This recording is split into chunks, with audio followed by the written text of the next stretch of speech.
ચેતરભાઈ વસાવા છે એના જામીન મંજૂર એ ન્યાયતંત્રએ કરી ચૂક્યા છે, એટલે ન્યાયતંત્રનો ખૂબ ખૂબ આભાર. અને અમારા માટે ખૂબ ખુશીના સમાચાર છે કે આદરણીય ચેતરભાઈ વસાવા જે 38 દિવસથી એ જેલવાસ હતા, એટલે કે જે વનવાસ ભોગવી રહ્યા હતા, એમને પણ અત્યારે કહી શકાય કે જે પોતાની જે અયોધ્યા છે એમાં પાછા ફરી રહ્યા છે, એટલે અમારા માટે પણ ખૂબ આનંદના સમાચાર છે. ખાસ કરીને એવું સાંભળવામાં આવી રહ્યું છે કે ચેતર વસાવાને જામીન મળ્યા છે, પરંતુ તેઓ બહાર આવવાનું ના કહે છે, એમના પત્નીને સપોર્ટ મળે અને એમની સાથે જ આવશે, એમ શું કહેવું? જી ચોક્કસપણે આદરણીય ચેતરભાઈ વસાવાના જે અમારા સંપર્ક સૂત્રો છે, આદરણીય ચેતરભાઈ વસાવા તરફથી જે માહિતી પ્રાપ્ત થઈ રહી છે, એમના વકીલશ્રી, એમના ધર્મપત્નીશ્રી સાથે જે વાતચીત થઈ છે એ પ્રમાણે કે આદરણીય ચેતરભાઈ વસાવા જે છે એ સજોડે બહાર આવવા માગી રહ્યા છે, એટલે એમના જે નિર્ણય છે એ નિર્ણયને અમે સર્વોપરી માનીએ છીએ. અને આદરણીય ચેતરભાઈ વસાવા જે રીતે કહી રહ્યા છે એ જ પ્રમાણે કે ભાઈ આવનાર દિવસોમાં એ સજોડે બહાર આવશે, અને સજોડે જોવા જઈએ તો 24 તારીખે એ જે ન્યાયતંત્ર છે એ ન્યાયતંત્ર સમક્ષ જે જામીન અરજી જે શકુંતલાબેન છે એ શકુંતલાબેનની જામીન અરજી મૂકેલી છે, અને તેની સુનાવણી એ 24 તારીખના રોજ થવાની છે. એટલે 24 તારીખના રોજ જે સુનાવણી થવાની છે તેમાં એમને આશાવાદ વ્યક્ત કર્યો છે કે આદરણીય ચેતરભાઈ વસાવાના જે ધર્મપત્ની છે શકુંતલાબેન એમને પણ જામીન મળી શકે એમ છે. તો ચોક્કસપણે એ બંને એ સાથે આવવા માગી રહ્યા છે, જેથી કરીને આ જે બીડું જમા જે કરાવવાનું હોય છે જેલમાં, તે જેલમાં હજી બીડું જમા કરવામાં આવ્યું નથી. બંનેનું જે બીડું છે એ એકસાથે જમા કરવામાં આવે એવું અત્યારે લાગી રહ્યું છે. એ ભરૂચ અને નર્મદા જિલ્લામાંથી એમને બહાર રહેવા માટે ફરમાન કર્યું છે, એ કેટલી યોગ્ય બાબત, શું કહો છે બાબતે? ખાસ કરીને અત્યારે જે રીતે સમાચાર પ્રાપ્ત થઈ રહ્યા છે કે ભાઈ ન્યાયતંત્રએ જે રીતે રિસ્ટ્રિક્શન લગાવ્યા છે, એ રિસ્ટ્રિક્શન એવા છે કે તમે ભરૂચ અથવા તો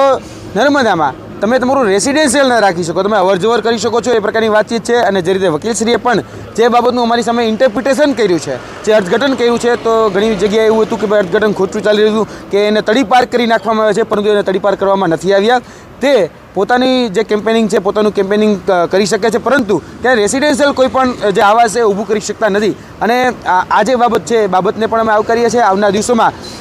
જે રીતે ન્યાયિક પ્રક્રિયા અમે જે રીતે સમજ્યા છીએ, તો જોવા જઈએ ત્યાં સુધી ચાર્જશીટ ફાઇલ નથી થતી, ત્યાં સુધી એમને આ રિસ્ટ્રિક્શન છે રાખવામાં આવતા હોય છે. એટલે અમે પણ એવી આશા રાખીએ કે જ્યાં સુધી ચાર્જશીટ ફાઇલ ન કરવામાં આવે ત્યાં સુધી યોગ્ય છે, પરંતુ ચાર્જશીટ ફાઇલ થઈ ગયા બાદ એને તમામ પ્રકારની જે છૂટછાટો જે છે જે સામાન્ય નાગરિકને મળતી હોય એ સામાન્ય નાગરિકને મળતી છૂટછાટો પણ એમને મળે એવો અમને આશાવાદ છે. અને અત્યાર સુધી એવું હતું કે ભાઈ એને આદિવાસી શેર તરીકે ઓળખવામાં આવતા હતા, આદિવાસી સિંહ તરીકે ઓળખવામાં આવતા હતા, પરંતુ હવે ગુજરાતના સિંહ થઈ ચૂક્યા છે. કેમ કે જે રીતે રાજકીય પાર્ટી જે ભારતીય જનતા પાર્ટી છે, એ ભારતીય જનતા પાર્ટીએ રાજકીય રીતે કિન્નાખોરી રાખ્યું, રાગદ્વેષ અને પૂર્વાગ્રહ રાખ્યું, અને એને કારણે જે રીતે એને પ્રતાડિત કરવામાં આવ્યા, જે રીતે કહી શકાય કે એને હેરાન પરેશાન કરવામાં આવ્યા, તેમાં એ 156+5ની જે સરકાર હતી એની સાથે દમખમથી લઈ રહ્યા છે. અને આવનાર દિવસોમાં જે 2024ની લોકસભાની ચૂંટણી છે એમાં ચોક્કસપણે અમે માનીએ છીએ કે ભાજપની જે લોકસભામાં જેવું વિચારી રહી છે કે અમારી જે સોનાની થાળી અમને મળી છે 26માંથી 26 મળશે, તો અમે ફરીથી કહીએ છીએ કે આ 26માંથી 26 જે લોકસભાની જે એ વિચારી રહ્યા છે ભારતીય જનતા પાર્ટી, તેમાં આમ આદમી પાર્ટી એ આ સોનાની થાળીમાં લોખંડનો કિલ્લો એ આદરણીય ચેતરભાઈ વસાવાથી ધરબી દેશે. આગળના દિવસોમાં આ જે લોખંડનો કિલ્લો છે એ ભરૂચ જે લોકસભા છે ત્યાંથી એ ધરબી દેવામાં આવશે. અને જે રીતે અલગ અલગ જે નેતાઓ અત્યારે ગઠબંધન કરી રહ્યા છે, અલગ અલગ નેતાઓ અલગ અલગ કહી શકાય કે બંધ બારણે અને ખુલ્લા બારણે જે મિટિંગો કરી રહ્યા છે, એમને પણ કહેવાનું કે ભાઈ જેટલા હોય એટલા બધા ભેગા થઈ જજો, કોઈ ફરક પડતો છે જ નહીં. કેમ કે આદરણીય ચેતરભાઈ વસાવા જો કહેવાય ને તો બાકર બચ્ચા લાખ અને લાખે બેચારા, સિંહણ બચ્ચું એક અને એકે હજારા. આ એકે હજારા જેવો અમારા આદરણીય ચેતરભાઈ વસાવા છે, જે ભારતીય જનતા પાર્ટીને 156+5ની જે સરકાર છે એને અંપાવી રહ્યો છે, અને આગળના દિવસોમાં પણ અંપાવશે. અને આ જે ભરૂચ જે લોકસભા છે, ભરૂચ લોકસભામાં અમે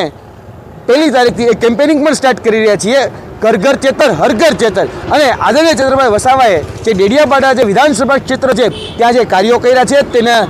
જે સામાન્ય જનતા છે એને ન્યાય અપાવવા માટે અને અધિકારો અપાવવા માટે, એના હક અધિકારોની ન્યાય માટે જે લડતો લડી છે, તે તમામ બાબતો અમે કેમ્પેનિંગના રૂપમાં ભરૂચ જે લોકસભા છે તમામ ભરૂચ લોકસભાના સામાન્ય નાગરિકોજનો સુધી પહોંચાડવાના છીએ, જેથી કરીને એ કેમ્પેનિંગ જે છે એ આવનાર લોકસભાની ચૂંટણીને લઈ અને એનું પણ અમારું આયોજન છે. બંધન કરવું હોય, જેને જે બંધ બારણે કે ખુલ્લા બારણે મિટિંગો કરવી હોય એને એની છૂટ છે. અત્યાર સુધી છેલ્લા 75 વર્ષથી આદિવાસીને